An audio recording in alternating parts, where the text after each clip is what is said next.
Hello বন্ধুরা, কেমন আছো সব? আজকে একটা রিভার পাম্পের কাজে এসেছিলাম। খুব সুন্দর একটা জায়গা।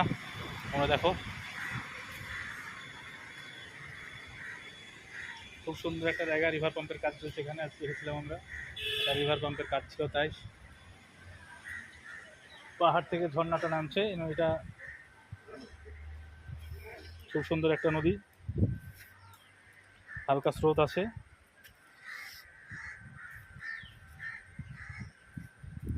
দেখো সুন্দর ভিউ। উপরে একটা ব্রিজ। আমাদের ভাই স্নান করলো এখানেই।